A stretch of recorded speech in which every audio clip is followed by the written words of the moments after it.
آئینہ دکھانے کے بعد حنیف عباسی نے دھمکی لگائی. جی ہاں, دھمکی بھی, اور وہ بھی حنیف عباسی نے اپنے مخصوص انداز میں لگائی, جیسے انہوں نے کچھ مواد دیکھ رکھا ہو.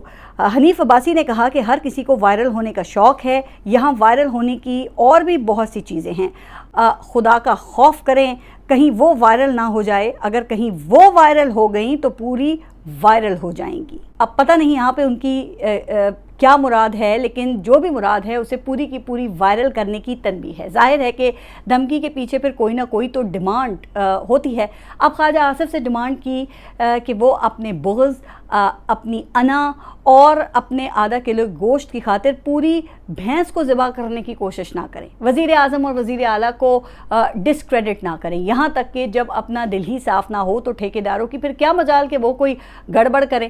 اب یہاں پر 3 باتیں سامنے آئی ہیں, ایک بغض, دوسری انا, اور تیسرا اپنا آدھا کلو گوشت, یعنی کہ خواجہ آصف ذاتی مفاد کے لیے یہ سب کچھ کر رہے ہیں. اس کے بعد پھر حنیف عباسی نے تو بھائی انتہا ہی کر دی. انہوں نے یہ کہا کہ اگر کسی کو نظام اتنا ہی گندا لگتا ہے, ہم لوگ اتنے ہی برے لگتے ہیں اور یہی کچھ کہنا ہے, تو پھر استعفیٰ دے کے کابینہ سے الگ ہو جائیں, یعنی کہ استعفیٰ دو اور سیدھے گھر جاؤ. اچھا, میں سوچ رہی تھی کہ اسے مکافات عمل کہوں کہ یہی خواجہ آصف دوسروں کی توہین کرنے میں پیش رہتے تھے اور آج خود وہ اس کا نشانہ بن گئے ہیں. اب آپ خود سوچیں کہ حنیف عباسی کے لیول کا لیڈر اپنے سے کئی گنا سینئر خواجہ آصف کو ایسی بات کیا بغیر کسی سپورٹ کے کہہ سکتا ہے؟ تو اس کا مطلب یہ ہے کہ انہیں پھر راولپنڈی اور اسلام آباد دونوں کی تائید حاصل تھی.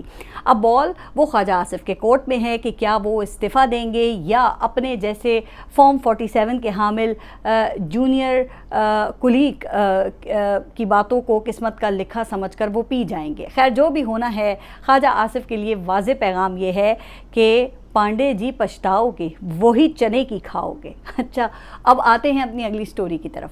پنجاب میں سیلاب کی صورتحال وہ بدستور تشویشناک ہے. اب تو وزیر اعلیٰ نے بھی اسے سپر فلڈ کہنا شروع کر دیا ہے. سیلابی ریلے جنوبی پنجاب میں اس وقت تباہی مچا رہے ہیں, جہاں چناب, ستلج, راوی کے بہاؤ میں مزید تیزی آ گئی ہے کیونکہ ان دریاؤں کی کیچمنٹ ایریاز میں شدید بارشوں کے سپیلز جاری ہیں. صوبے میں ڈوبنے والے دیہاتوں کی تعداد 3,500 تک پہنچ گئی ہے. سرکاری اعداد و شمار کے مطابق 25 سے 30 لاکھ لوگ جو ہیں وہ متاثر ہو چکے ہیں اور جن کے لیے 400 کے لگ بھگ ریلیف کیمپس کام کر رہے ہیں. تو اس سے پھر اب آپ اس بات کا بخوبی اندازہ لگا سکتے ہیں کہ ان ریلیف کیمپس کے ذریعے حکومت کتنے لوگوں کو کیٹر کر رہی ہوگی. اب خبریں یہ آ رہی ہیں کہ اس وقت بڑی تعداد میں لوگ کھلے آسمان تلے بے یار و مددگار پڑے ہوئے ہیں, ان کی فصلیں تباہ ہو چکی ہیں, مویشیوں کا چارہ تک دستیاب نہیں ہیں. لیکن صوبائی وزیر بلال یاسین جہاں پہ جاتے ہیں وہ متاثرین سے ایک ہی سوال پوچھتے ہیں کہ جو بریانی آپ کو ملی ہے کیا اس میں بوٹی تھی؟ اب اس پر تو پھر اتنا ہی کہا جا سکتا ہے نا کہ موصوف کو کابینہ میں شامل کرتے وقت پتہ نہیں پھر کیا سوچ کار فرما تھی. شاید وہ سمجھتے ہوں کہ جس طرح بریانی کی پلیٹ سے وہ جلسہ گاہ کو بھرا جا سکتا ہے, اسی طرح ریلیف کیمپ میں بھی وہی رونق لگائی جا سکتی ہے. یا ہو سکتا ہے کہ حنیف عباسی کے مطابق وہ بھی وائرل ہونے کی ترکیب آزما رہے ہوں.